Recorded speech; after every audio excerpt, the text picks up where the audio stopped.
अच्छा, डेटा का मतलब जिनको पता है ना वो तुरंत मुझे चैट बॉक्स में मैसेज करते हुए चलिए कि सर हमें पता है, पहले ही मैसेज कर दो कि क्या मैं बता रहा हूं उसके बारे में जो भी मोटा मोटा बता दीजिए। डेटा, डेटा का मतलब क्या होता है?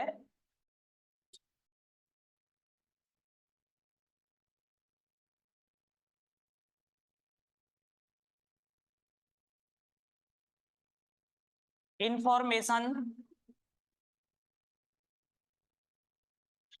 जानकारी, जानकारी के समूह को या फिर इंफॉर्मेशन का जो कलेक्शन होता है उसे ही हम क्या बोलते हैं? डेटा बोलते हैं। ये जो डेटा है आपका, ये अलग अलग रूप में हो सकता है। डेटा कितने प्रकार का हो सकता है?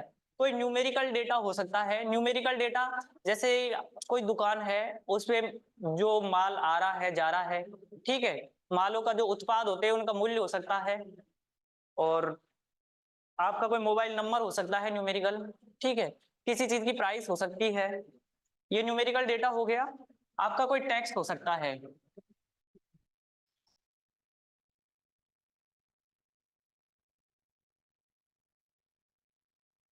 आपका कोई फोटो हो सकता है, फोटो भी एक प्रकार का जानकारी तो है फोटो के अंदर। आपका वीडियो, आपका जो ऑडियो होता है वो भी एक प्रकार का क्या जानकारी है, वो भी डेटा है।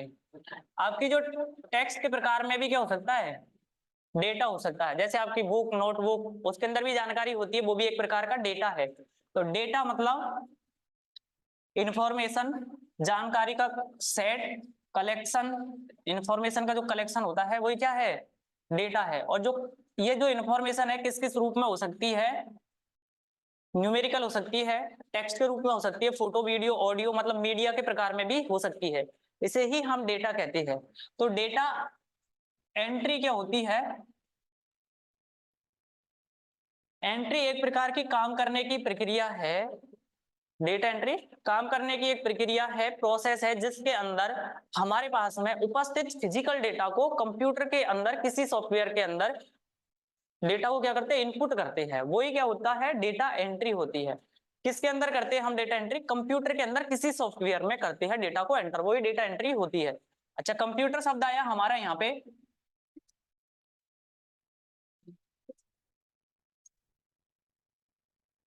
ठीक है, किसके अंदर करते हैं कि सर हम कंप्यूटर के अंदर डेटा एंट्री करते हैं। तो अब हम थोड़ा सा कंप्यूटर के बारे में जान लेते हैं। देख लीजिए, हमने देख लिया कि जो सब डेटा क्या होता है, डेटा एंट्री किसे कहती है, ठीक है। और डेटा एंट्री किसके अंदर करते हैं? कंप्यूटर के अंदर किसी सॉफ्टवेयर में। तो अभी हम थोड़ा सा कंप्यूटर को जान लेते हैं।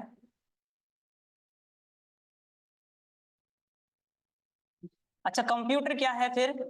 सर कंप्यूटर एक इलेक्ट्रॉनिक डिवाइस है जो इलेक्ट्रिसिटी से चलती है, बिजली से चलती है, जिसके अंदर हम डेटा को इनपुट करवा के, किसी भी प्रकार के डेटा को इनपुट करवा के प्रोसेस करता है कंप्यूटर, उसका हमें रिजल्ट दे देता है।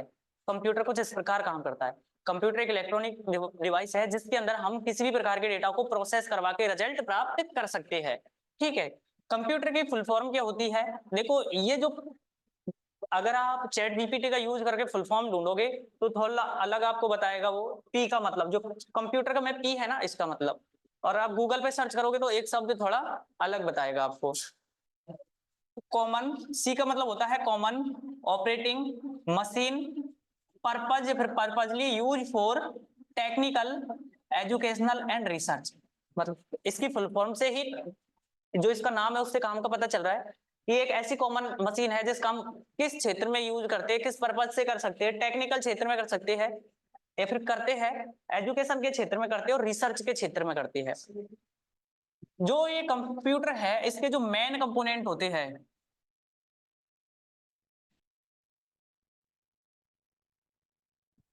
वो कौन कौन से होते हैं? मेन कंपोनेंट ऑफ कंप्यूटर, देखो भैया, मेन जो कंपोनेंट होते हैं वो दो प्रकार के होते हैं। पहले वे कंपोनेंट, वो पार्ट जिनको आप फिजिकली छू सकते हो, टच कर सकते हो,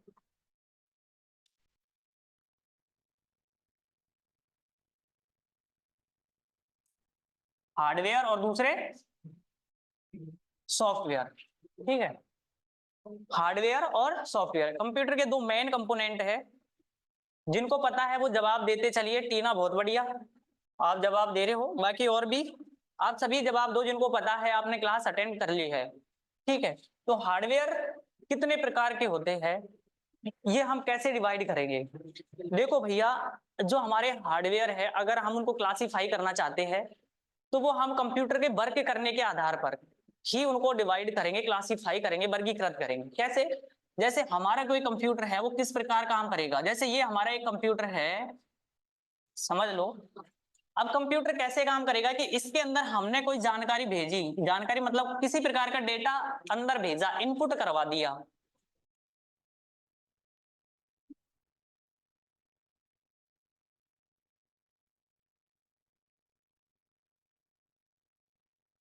इनपुट करवा दिया डेटा, ठीक है। कंप्यूटर ने उस इनपुट किए हुए डेटा को क्या कर दिया, प्रोसेस कर दिया। प्रोसेस के बाद में उसने क्या दे दिया, रिजल्ट दे दिया, मतलब डेटा का क्या दे दिया, आउटपुट कर दिया उसको, ठीक है। हमने डेटा का इनपुट करवाया, कंप्यूटर ने उसे प्रोसेस किया, प्रोसेस करने के बाद में आउटपुट कर दिया। आउटपुट के बाद में आपके ऊपर डिपेंड करता है कि आप उस डेटा को सेव करके रखना चाहते हो नहीं चाहते। तो लास्ट जो प्रोसेस होती है कि आप कंप्यूटर के अंदर उस डेटा को प्रोसेस आपने करवाया, प्रोसेस के बाद में आउटपुट हो गया, आउटपुट के बाद में आप जो रिजल्ट आता है उसको स्टोरेज करके रखना चाहते हो नहीं। तो उसी प्रकार हमारी जो मेमोरी होती है वो कितने प्रकार की होती है, सॉरी मेमोरी नहीं, अपना जो हार्डवेयर देख रहे हैं अभी अपन, हार्डवेयर, वो हार्डवेयर जो डेटा को कंप्यूटर के अंदर भेजते हैं वो इनपुट डिवाइस कहलाती है।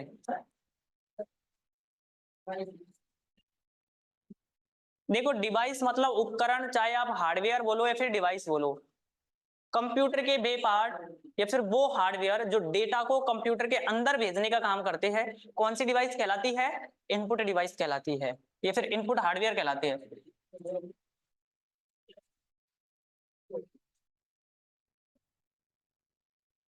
वो हार्डवेयर या फिर कंप्यूटर के वो पार्ट जो डेटा को क्या करते हैं, प्रोसेस करने का काम करते हैं। जैसे मेरे पास में ये एक पेन है, मैं इसको आगे भेज रहा हूँ, सामने वाला और आगे भेज रहा है, तो ये पेन घूम रहा है ना, तो इसको प्रोसेस करवा रही है ना, तो व्यक्ति प्रोसेस करवा रही है। लेकिन कंप्यूटर के अंदर जो डेटा होता है उसको प्रोसेस कौन करता है, हार्डवेयर करेगा।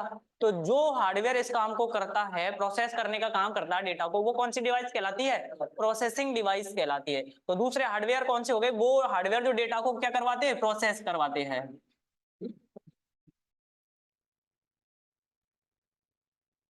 Processing device.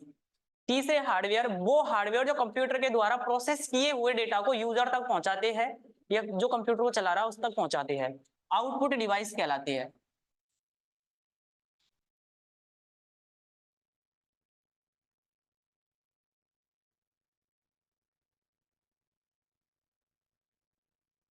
और चौथा, जिसके अंदर हमारा जो भी डेटा है वो सेव जो हम करते हैं, किसके अंदर करते हैं हम, स्टोरेज डिवाइस के अंदर।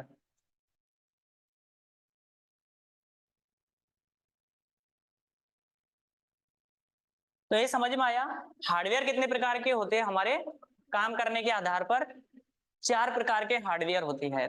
एक बार इधर लिख दूं मैं इसको, 4 प्रकार के हार्डवेयर कौन कौन से हैं।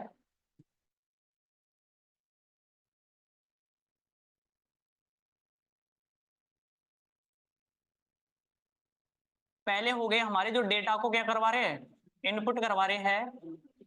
दूसरे जो प्रोसेस करवा रहे हैं, इनपुट डिवाइस, प्रोसेसिंग डिवाइस। जो आउटपुट करवा रहे हैं, और चौथा है हमारा स्टोरेज। ठीक है, 4 प्रकार के हमने पढ़े थे। अब समझ में आ गया कि जो हार्डवेयर होते हैं हम उनको किस प्रकार वर्गीकृत करते हैं, किस प्रकार क्लासिफाई करते हैं।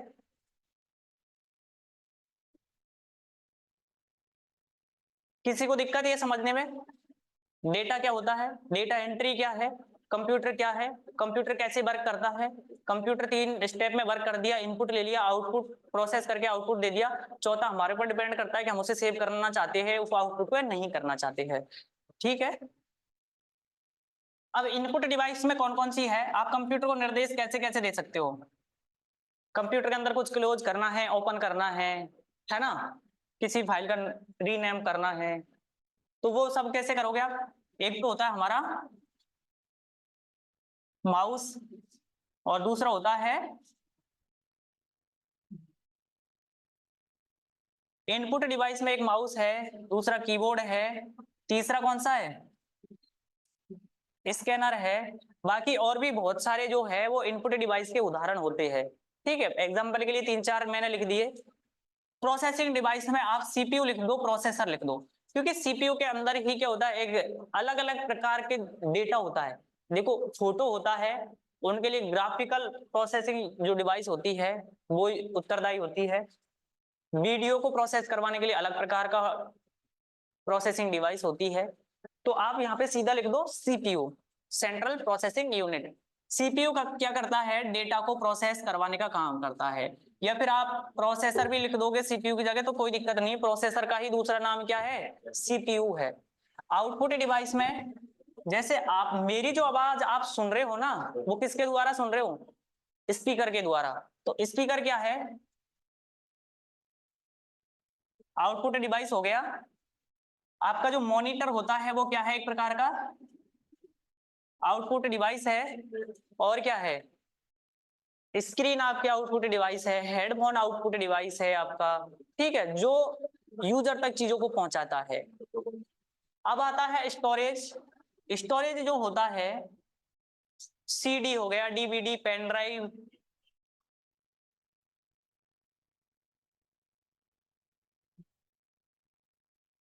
एसडी कार्ड जिसे आप मेमोरी कार्ड बोलते हो, ये सब क्या है? हमारा स्टोरेज डिवाइस है।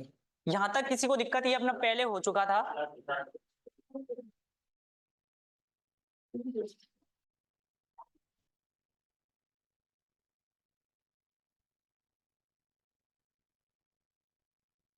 इसके बाद में हमने देखा था स्टोरेज डिवाइस।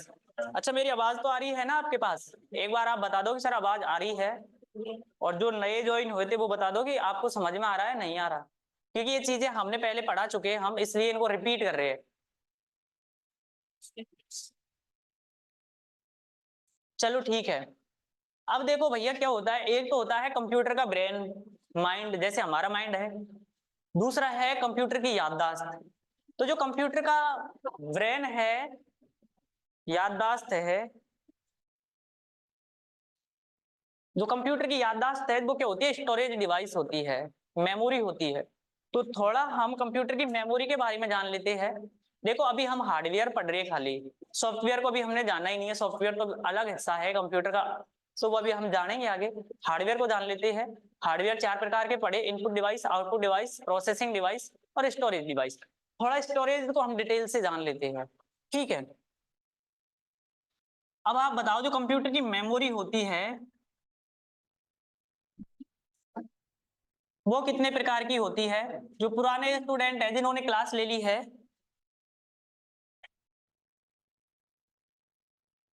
ये जो अभी हम पढ़ रहे हैं ना, इसको मैं एक बार सेव करके और इसको लिंक के द्वारा आपको भेज दूंगा, आप वहां से डाउनलोड कर लेना। डाउनलोड भी नहीं करो तो ऑनलाइन आप पढ़ लेना। ठीक है,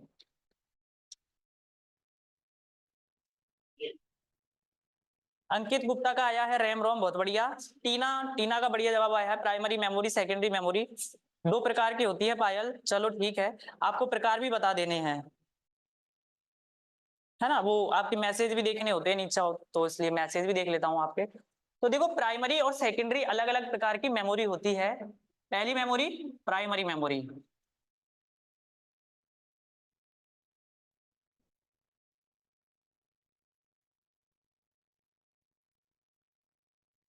अगर कहीं पे कुछ स्पेलिंग की दिक्कत आए तो आप एक बार देख लेना खुद से, उसमें करेक्शन कर लेना आप। ठीक है ना? प्राइमरी और सेकेंडरी, अगर हम इनको थोड़ा और देखें तो प्राइमरी के अंदर हमारा हो जाता है कैश मेमोरी, रैम हमारा हो जाता है इसके अंदर, और रोम। सेकेंडरी मेमोरी है, उसके अंदर अलग अलग प्रकार की होती है: magnetic disk, magnetic tape, optical disk और फ्लैश मेमोरी। 4 प्रकार की मेमोरी, इनको हम अगर क्लासिफाई करें तो 4 प्रकार की होती है। तो पहले हम इनको समझने से पहले हम चाहते हैं कि सर हमें तो ये बताओ कि प्राइमरी क्या होती है, सेकेंडरी क्या होती है। प्राइमरी का मतलब क्या है और सेकेंडरी का मतलब क्या है? तो प्राइमरी का मतलब क्या होता है, या फिर प्राइमरी मेमोरी को प्राइमरी मेमोरी क्यों कहते हैं, सेकेंडरी को सेकेंडरी क्यों कहते हैं? प्राइमरी मेमोरी का और भी नाम है मेन मेमोरी और वॉलेटाइल मेमोरी। सेकेंडरी मेमोरी होती है, इनको ऑक्सिलरी मेमोरी भी बोलते हैं। ठीक है। वे मेमोरी जो डेटा को टेम्परेरी सेव करके रखती है, वो कौन सी मेमोरी होती है? प्राइमरी मेमोरी होती है। वे मेमोरी, अच्छा प्राइमरी है ना। ऐसे देखो, मैं आपको एक एग्जांपल से समझा देता हूँ, ऐसे समझो।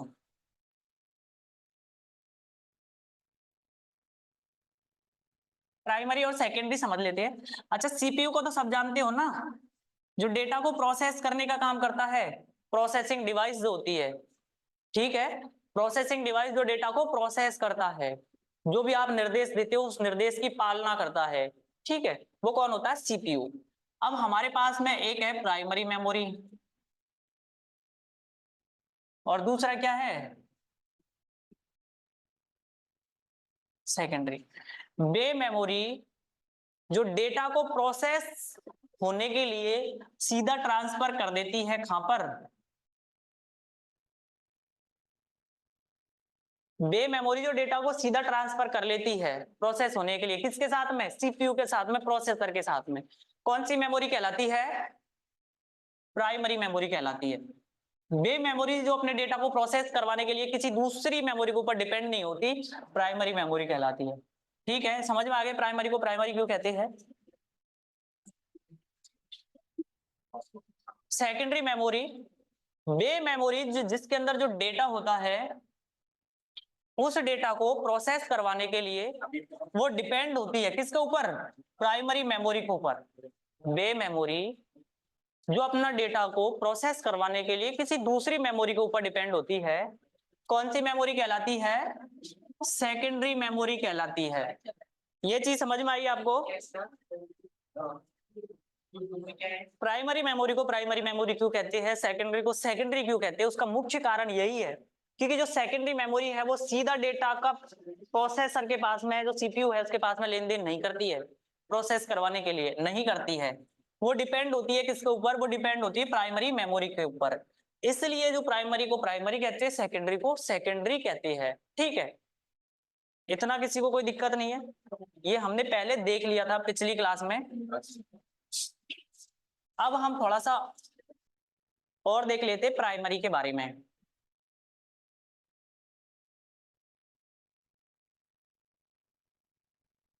पहला है हमारा कैश मेमोरी। कैश मेमोरी का काम क्या होता है, मैं आपको इधर ही बता देता हूं। इसमें देखो, जो डेटा होता है ना कैश मेमोरी का, अच्छा कैश से पहले एक बार रैम को समझ लो तो सही रहेगा। इधर लिख देता हूं एक बार, कैश, रैम और रोम, ये आप समझ लीजिए। पहले रैम को समझ लो आप। रैम क्या है? Random access memory. रैम का काम होता है कि हम हमारे कंप्यूटर के अंदर जो भी चला रहे हैं प्रेजेंट टाइम में, किसी भी प्रकार की फाइल आइकन पे हम वर्क कर रहे हैं, किसी भी प्रोग्राम पर, उसको लोड करके रखने का काम किसका होता है? रैम का होता है। ठीक है, आपके पास में जितना ज्यादा रैम होगा, जितना ज्यादा स्पेस रैम का होगा, आप उतनी ही फाइलों पर एक साथ वर्क कर सकते हो बिना किसी दिक्कत के। अब दिक्कत किस प्रकार की होती है? आपका सिस्टम हैंग नहीं होगा। ठीक है, तो रैम का काम क्या है? आप जितनी जीबी की चाहो उतनी जीबी ले लो, है ना। 1 GB, 2 GB, 8 GB, 16 GB, 32 GB, 128 GB। ठीक है, समझ में आया? रैम का काम क्या है? हमारे कंप्यूटर के अंदर हम जो भी चला रहे हैं, जो भी ओपन करके बैठे हैं, उसको चलाने का काम किसका है? रैम का है। अब रैम का काम ये हो गया सर, तो फिर कैश मेमोरी का काम क्या है? अब देखो भैया कि हमारा ये रैम है, इसके अंदर हम कुछ भी चला रहे हैं वो लोड है। अब ये रैम के अंदर तो लोड है, लेकिन जो डेटा रैम के अंदर लोड है वो प्रोसेस होने के लिए तो कहीं पे जाएगा। प्रोसेस होने के लिए कहां पे जाता है? प्रोसेसर के पास जाता है जैसे। ठीक है, प्रोसेसर के पास प्रोसेस होने के लिए रैम से डेटा जाता है। अब क्या होता है कि कुछ ऐसा डेटा होता है जिसको हम बार बार सर्च करते हैं, बार बार लोड होने के लिए जाता है प्रोसेसर के पास में। तो जो कैश मेमोरी होती है ना, वो ब्रिज की तरह काम करती है। कहां पे? वो बीच में रैम के और सीपीयू के बीच में जो कैश मेमोरी है वो एक ब्रिज की तरह काम करती है। जो क्या काम करती है, रैम के द्वारा जो डेटा प्रोसेस होने के लिए भेजा जाता है वो फास्टली कहां पे आ जाता है, कैश मेमोरी पर। कैश मेमोरी उसे बहुत फास्ट स्पीड से पहुंचा देती है प्रोसेसर के पास में। ठीक है, तो डेटा को फास्ट प्रोसेस करवाने के लिए, इधर उधर पहुंचाने के लिए, लाने ले जाने के लिए काम कर देती है, मीडिएटर का काम करती है। किसके और किसके बीच में, रैम और प्रोसेसर के बीच में, सीपीयू के बीच में, एक ब्रिज की तरह काम करती है। सीपीयू के द्वारा बार बार जो डेटा यूज किया जाता है, ठीक है, जो बार बार यूज होने वाला डेटा उसको कहां से ले लेती है, वो कैश मेमोरी से ले लेती है। कैश मेमोरी और जो आपकी रैम है, लाइट अगर आ रही है तो इनके अंदर डेटा सेव रहता है, जैसे ही लाइट चली जाती है इनका डेटा इरेज हो जाता है, डिलीट हो जाता है। इसलिए इनको कौन सी मेमोरी बोलते हैं, वॉलेटाइल मेमोरी। वे मेमोरी जो डेटा को तब तक ही सेव करके रखती है जब तक उनको पावर सप्लाई मिलती है। जैसे ही लाइट चली जाती है, हमारा कंप्यूटर मोबाइल बंद हो जाता है, उसके अंदर का जो डेटा है वो इरेज हो जाता है, हट जाता है, डिलीट हो जाता है। इसलिए इनको कैश मेमोरी और जो रैम है इसको हम क्या बोलते हैं, वॉलेटाइल मेमोरी। वो मेमोरी जो भूल जाती है अपना डेटा, वॉलेटाइल मेमोरी कहलाती है। कैश हो गया अपना और रैम हो गया। रैम भी अलग अलग प्रकार के होते हैं, एस रैम और डी रैम। अच्छा, इनकी फुल फॉर्म कौन कौन जानता है, एस रैम और डी रैम का फुल फॉर्म क्या होता है। एस का मतलब होता है स्टैटिक, रैम का तो फुल फॉर्म आप जानते ही हो, random access memory. Static random access memory और डायनेमिक रैंडम एक्सेस मेमोरी। अब इनमें फर्क क्या है, देखो इनमें ट्रांजिस्टर का जो एस रैम है ना, इसके अंदर ट्रांजिस्टर का यूज किया जाता है डेटा को प्रोसेस करवाने के लिए। थोड़ी फास्ट होती है, थोड़ी महंगी भी होती है। ये जो होती है ये थोड़ी सस्ती होती है, और लेकिन थोड़ा हल्की कम स्पीड होती है इसकी तुलना में। ठीक है, लेकिन हमारे कंप्यूटर में जो ज्यादातर यूज होती है वो डी रैम ही होती है। अब डी रैम का एक और वर्जन आ गया जिसके अंदर क्या किया कि स्पीड को बढ़ा दिया। इसका एक और वर्जन कौन सा था, एस डी रैम, जिसके अंदर क्या है कि एस डी रैम की फुल फॉर्म होती है synchronous dynamic random access memory होती है। इनकी फुल फॉर्म भी आपको मिल जाएगी, जो या तो आप खुद से लिख लेना, नहीं तो जो आपको नोट्स मिलेंगे उसके लास्ट में इनकी सबकी फुल फॉर्म आपको मिल जाएगी। पीडीएफ अलग से मिल जाएगी आपको, जो हमने बना रखी है, जो हम क्लास में पढ़ते हैं वो भी आपको अलग से मिल जाएगा। ठीक है, तो दो प्रकार की रैम हमने देखी, और दो प्रकार में भी आगे जो डी रैम है उसका भी एक और वर्जन बना दिया। हुआ क्या है कि इसकी स्पीड बढ़ा दी। वैसे देखो रैम और भी प्रकार की होती है, डीडीआर, आपने नाम सुना होगा, DDR1, DDR2, DDR3, DDR4, ऐसे आगे। क्या होता है कि जो रैम है ना उसकी स्पीड को बढ़ा दिया और उनका नाम रख दिया। डीडीआर में स्पीड कम होती है, अब उसके वर्जन को बढ़ाया, उसमें स्पीड थोड़ी ज्यादा कर दी, DDR1। डीडीआर की फुल फॉर्म होती है डुअल डेटा रेट। ठीक है, जिसके अंदर स्पीड को बढ़ा दिया गया है। अब हम थोड़ा रोम को देख लो, रोम का काम क्या होता है, अब आप बता दीजिए थोड़ा सा। ऐसा तो नहीं है सर आप बोलते ही जा रहे हो, हम तो परेशान हो रहे हैं, या फिर आवाज नहीं आ रही है आपके पास, समझ में नहीं आ रहा। मैंने आपको बता दिया भैया, अगर समझ में नहीं आता है किसी को तो आप मैसेज कर दो। अच्छा, रोम का काम क्या होता है, एक बार जिन्होंने पहले क्लास ले ली थी ना वो एक बार बता दो, जो पुराने स्टूडेंट है और जो अगर नए जिनको पता है कि सर रोम का काम क्या होता है, रोम क्या है, फुल फॉर्म क्या होती है, एक बार आप बता दीजिए। और आप यहाँ पे बैठे हो वो भी बता दो आप। हाँ अंकित आप बताओ, अंकित, रैम रोम का काम क्या होता है, रोम रोम क्या है, फुल फॉर्म बता दो। रोम रोम अच्छा, उर्मिला रीड ओनली मेमोरी, चलो बहुत बढ़िया। ये रीड, देखो रोम होता है रीड ओनली मेमोरी, हाँ रीड ही करती है मेमोरी। देखो भैया, हम थोड़ा सा अलग से पढ़ लेते हैं रोम को, इसमें जगह कम है, थोड़ा आगे ऐड कर लेते हैं। रोम, रोम, रोम जो होती है इसकी साइज एमबी में होती है, जीबी में इसकी साइज नहीं होती है। रोम का काम क्या होता है, हाँ रोम कंप्यूटर को स्टार्ट करने का काम नहीं, टीना, कंप्यूटर को स्टार्ट करने के लिए जो जरूरी प्रोग्राम, जो जरूरी इंस्ट्रक्शंस होते हैं उनको सेव करके रखता है कौन, आपने सही बताया है, स्टार्ट करने वाले प्रोग्राम, स्टार्ट करने वाले जो निर्देश इंस्ट्रक्शंस है उनको सेव करके रखने का काम कौन करता है? Read only memory. ठीक है, जो रोम है, रोम जितनी भी इलेक्ट्रॉनिक डिवाइस होती है उनके अंदर रोम लगा हुआ होता है। जैसे आपका पंखा है, पंखा अभी घूम रहा है, मैंने आपको पहले भी बताया था, अभी लाइट आ रही है तो ऐसे घूम रहा है, लाइट जाने के बाद में कैसे घूमेगा? उल्टा थोड़ी ना घूमने लग जाएगा। क्यों? क्योंकि पंखे के अंदर एक रोम लगा हुआ है, एक चिप लगी हुई है, जिसके अंदर इस जिस कंपनी ने इसको बनाया है उसने निर्देश, ये इंस्ट्रक्शन सेट किए हुए कि भैया चाहे लाइट आए या नहीं आए या 1 महीने बाद में आए, कभी भी लाइट आए आपको ऐसे ही घूमना है। ठीक है, तो आपकी घड़ी आपने देखी होगी वो कैसे घूमती है, क्लॉकवाइज घूमती है ना, उसके अंदर भी एक रोम लगा होता है उस डिवाइस को चलाने के लिए। ठीक है, तो ये क्या है, हम कंप्यूटर पढ़ रहे हैं, तो कंप्यूटर को चलाने के लिए जो जरूरी इंस्ट्रक्शंस होते हैं उन इंस्ट्रक्शंस को किसके अंदर सेव करके रखा जाता है? रोम के अंदर सेव करके रखा जाता है। रोम कितने प्रकार के होते हैं साहब? बताओ, आप बताओ, मैसेज कर दो। पी रोम, ईपी रोम और डबल ईपी रोम।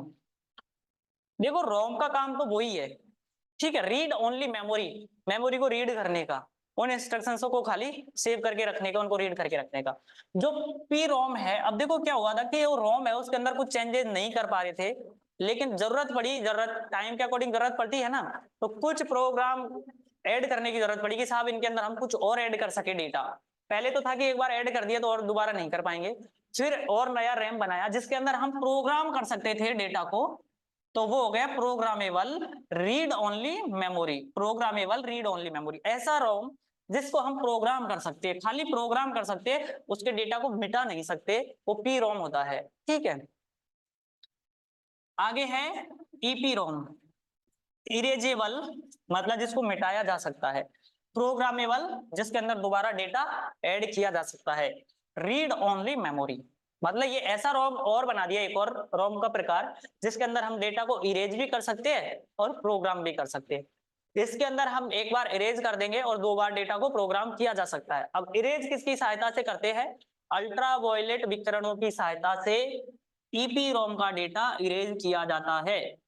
आपसे अगर आप कंपटीशन की भी तैयारी करते हो तो वहां से आपको पूछ सकता है कि भैया जो ईपी रोम है उसके अंदर जो डेटा होता है उसको इरेज जो करते हैं किसकी सहायता से करते हैं? तो अल्ट्रावायलेट विकिरणों की सहायता से करते हैं। अब डबल ईपी रोम क्या होता है?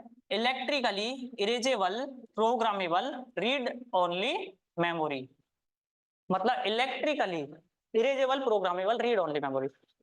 जो ये रोम है डबल ईपी रोम, इसके अंदर जो डेटा इरेज करने की प्रक्रिया होती है वो इलेक्ट्रिकली प्रोसेस के द्वारा डेटा को इरेज किया जाता है। एक से अधिक बार डेटा को इरेज करके प्रोग्राम किया जा सकता है। तो जो रोम होता है 3 प्रकार के रोम है। ठीक है, इनके अंदर क्या क्या अंतर है ये हमने समझ लिया। अगर रोम के अंदर किसी को दिक्कत हो तो आप बता दीजिए। इसके बाद में हमारा आता है सेकेंडरी मेमोरी। अच्छा, मेरा आपसे एक सवाल और है, जो रोम है वो वॉलेटाइल मेमोरी है या फिर नॉन वॉलेटाइल मेमोरी है? मतलब अपने डेटा को भूल रहा है वो, या फिर परमानेंट सेव करके रखा है? लाइट के आने से जाने से रैम के ऊपर तो फर्क पड़ रहा है क्या? रोम के ऊपर भी फर्क पड़ता है क्या? तो आप मुझे बता दो कि जो रोम होता है, हाँ, नॉन वॉलेटाइल मेमोरी है। ठीक है, बहुत बढ़िया, समझ में आ गया ना। जो कैश मेमोरी होती है, जो रैम होता है, वो वॉलेटाइल मेमोरी है।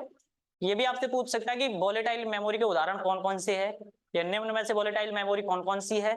ठीक है, नॉन वॉलेटाइल मेमोरी कौन सी है? तो कैश मेमोरी और रैम को छोड़ के बाकी सब है वो नॉन वॉलेटाइल है। कौन? रोम भी नॉन वॉलेटाइल है, और जितनी भी सेकेंडरी मेमोरी होती है वो कौन सी मेमोरी होती है? नॉन वॉलेटाइल मेमोरी, डेटा को परमानेंट सेव करके रखती है।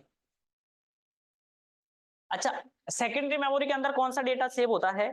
जैसे आप माइक्रोसॉफ्ट वर्ड की कोई फाइल है उस पर काम कर रहे हो, अगर काम कर रहे हो तो वो फाइल कहाँ पे लोड है प्रेजेंट टाइम में? रैम के अंदर लोड है।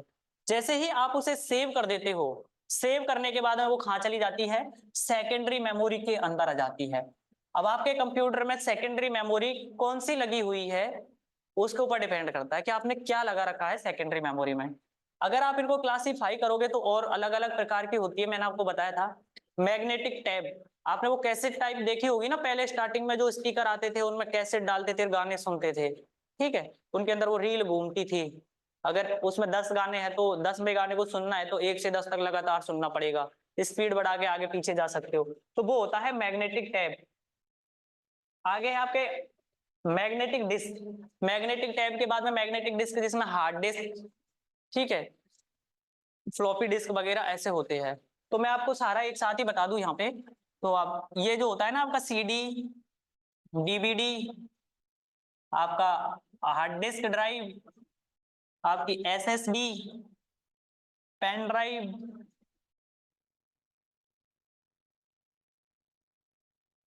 एसडी कार्ड, आप चाहते हो सर क्लासिफाई करके बताओ अलग अलग की कैटेगरी का अनुसार बताओ, तो वो भी मैं आपको बता दूंगा, लेकिन अपना थोड़ा सा लंबा हो जाएगा सेशन, ठीक है ना। तो ये चीज समझ में आ गई।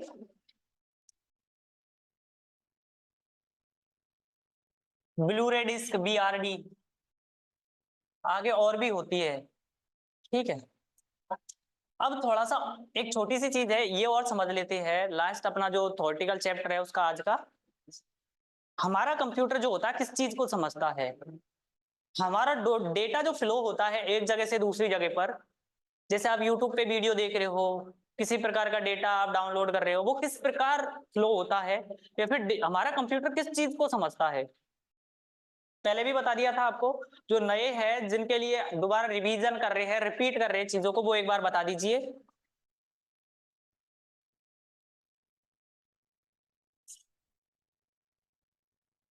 ठीक है, मशीनी लैंग्वेज को। और मशीनी लैंग्वेज क्या है, कंप्यूटर सर मशीनी लैंग्वेज को समझता है, मशीनी लैंग्वेज क्या है, 0 1, ठीक है, बहुत बढ़िया। देखो हमारा कंप्यूटर है ये, हमारे कंप्यूटर में एक स्विच है, अगर हम इस स्विच को ऑन करते हैं तो हमारा कंप्यूटर ऑन हो गया, इस स्विच को दोबारा दबाते हैं तो ऑफ हो गया। मतलब हमारा जो कंप्यूटर है ऑन को और ऑफ को समझता है। ऑन को हम कह देंगे कि सर ये 1 हो गया, ऑफ जो है वो 0 हो गया। हमारा कंप्यूटर या तो ऑन को समझेगा या फिर ऑफ को समझेगा, मतलब या तो 1 को समझेगा या फिर 0 को समझेगा।